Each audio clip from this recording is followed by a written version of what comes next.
Knowing से को action में ट्रांसफॉर्म होने के लिए ना एक इमोशनल सपोर्ट चाहिए होती है, एक मेंटरिंग का फेस चाहिए होता है। यानी बहुत सारे लोग हैं,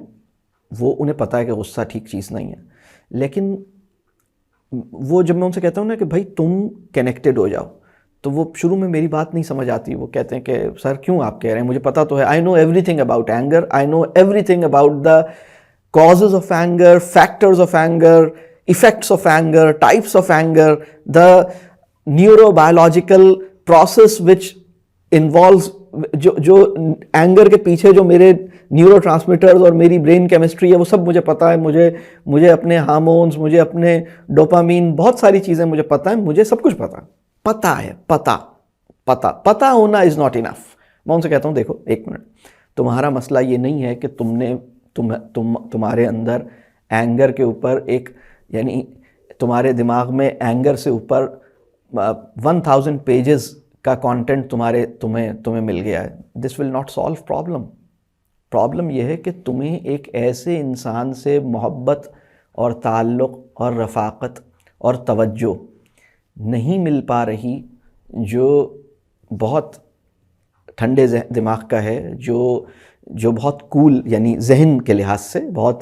जिसका टेम्परामेंट बहुत एग्जाम्पलरी है, जो तुम उस पर ट्रस्ट करो, वो तुम पे ट्रस्ट करे, तुम्हारा एक मेंटरिंग प्रोसेस हो, तुम उससे रिलेशनशिप में आओ और वो तुम्हारी बहुत सारी चीज़ों को अंडरस्टैंड करे और तुम देखो उसे, और फिर तुम्हें यानी ये जो प्रोसेस है ना, ये प्रोसेस बड़ा ज़रूरी है, ये प्रोसेस बहुत ज़्यादा ज़रूरी है। प्रॉब्लम ये हुआ है कि मुसलमानों का जो ट्रेडिशनल तालीम व तरबिया था ना, वो इसी प्रोसेस के अंदर छुपा हुआ था। एक्चुअली यही वो प्रोसेस था जो मुसलमानों के तालीम व तरबिया की जान था। हुआ ये कि हम वेस्ट की मोहब्बत में और वेस्ट के औ में अपने जो हमारे काम थे ना वो हम भूल गए, हमने छोड़ दिया। ये जो मेंटोर मेंटी कनेक्शन है ना, ये बड़ा ज़रूरी चीज़ है। तो बहुत सारे लोग, ये जो मैं कहता हूँ ना कि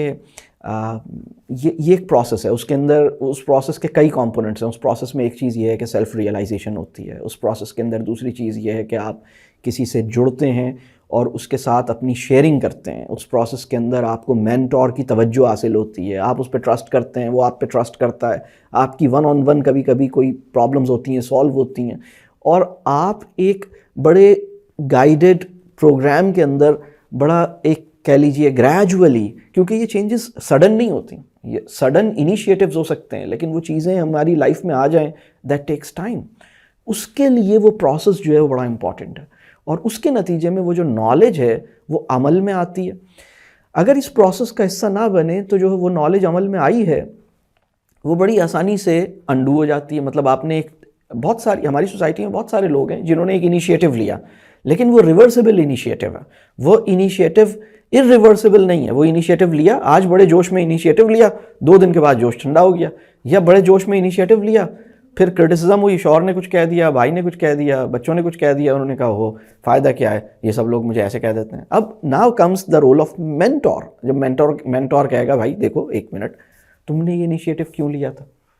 वो मेरे शौहर तो ये कर रहे हैं, मेरी अम्मी तो ये कर रही हैं, अच्छा ये बताओ तुमने इनिशिएटिव लिया क्यों था? शौहर को जीतने के लिए, शौहर का दिल जीतने के लिए लिया था, या उस दुनिया में अपने लिए एक बड़ी इन्वेस्टमेंट तुम्हें करनी थी इसलिए तुमने ये इनिशिएटिव लिया? तो तुम्हारा परसेप्शन ऑफ सक्सेस क्या है? अब मेंटोर जो है ना, वो उसका परसेप्शन ऑफ सक्सेस करेक्ट करेगा। वो कहेगा देखो अपने हिस्से का काम करो, तुम्हारी सक्सेस वहाँ की सक्सेस पे डिपेंड करती है, तुम क्यों दिल छोटा कर रही हो, अपने हिस्से का काम करो। अब अगर कोई क्रिटिसिज्म कर रहा है तो बुरा नहीं मानो, कोई बात नहीं, तुम ये देखो तुमने क्या किया, तुम ये नहीं देखो वो तुम्हें क्या दे रहा है, तुम देखो तुमने क्या किया, और परेशान नहीं हो। अब उसको वो जो उसने इनिशिएटिव लिया था ना, जो शौहर या सास या किसी और फ्रेंड के या कहीं और किसी के रिएक्शन से, वो जो एकदम होता है ना कि जैसे ही आपने इनिशिएटिव लिया, अब लोगों ने ऐसा एकदम बैकफायर हो गया और आपको लगा यार ये तो सारा जोश ठंडा हो गया। अब there comes in the mentors role, जो आता है, वो कहता है कि भाई एक मिनट, आप ज़रा अभी आप इतनी जल्दी गिव अप नहीं करें, आप एक मिनट, कोई बात नहीं, बच्चे कहते हैं, आपने सोचा मैं अपने बच्चे से रिलेशनशिप बनाऊंगी, आपने एक नॉलेज का पीस आपने एक्वायर किया, अब आपने उसको अप्लाई किया, तो अब जो एकदम जो चीज़ें नहीं हुई, तो अब वो उसके साथ मेंटोर का रोल है, उसके साथ वो आपको रियलाइज़ करवाता है, वो एक ग्रेटर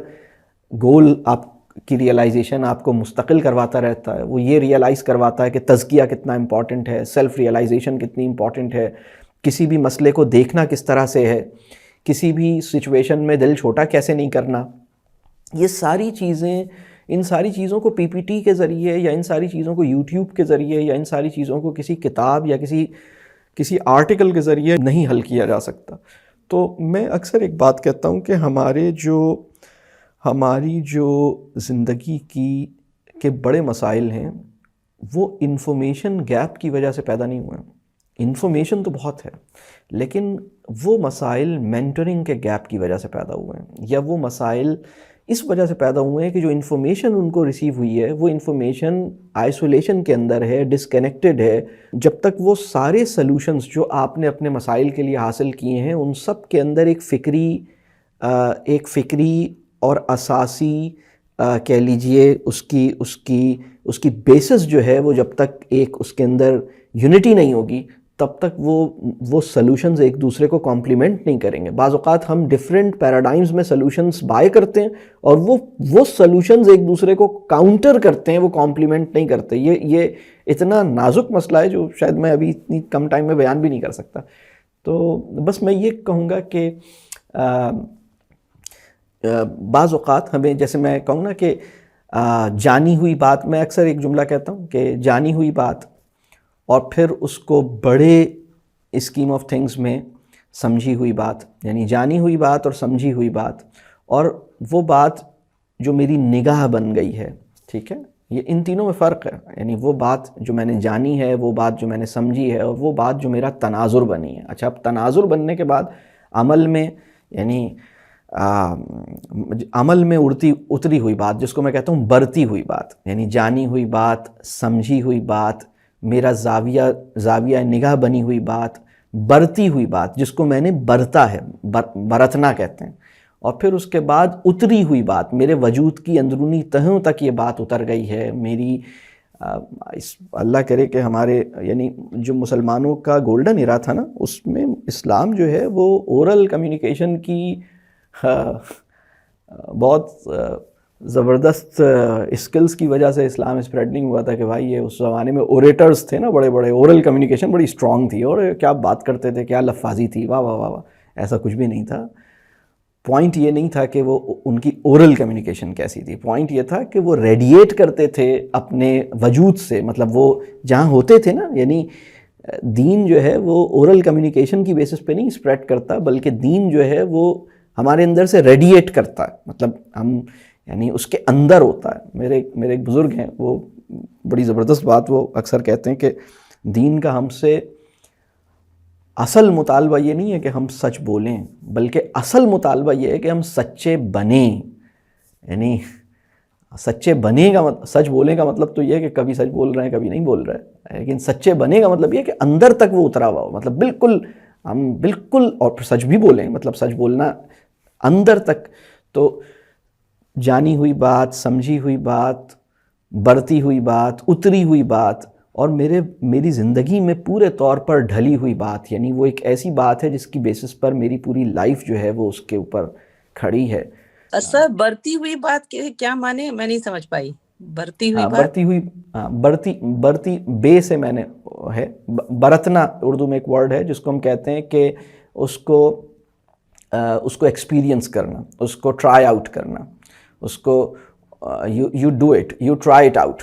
सो बढ़ती हुई बात is when you try it out, ठीक है, और your conviction on the basis of continuous doing, यानी ये एक कंटिन्यूस आपने डूइंग के अंदर आपके एक आ गई, आपकी रेगुलर डूइंग के अंदर ये बात आ गई है, और उसकी बेसिस पे जो कन्विक्शन है आपका, आप वहाँ खड़े हैं। तो ये जो पूरा प्रोसेस है, इसमें टाइम लगता है।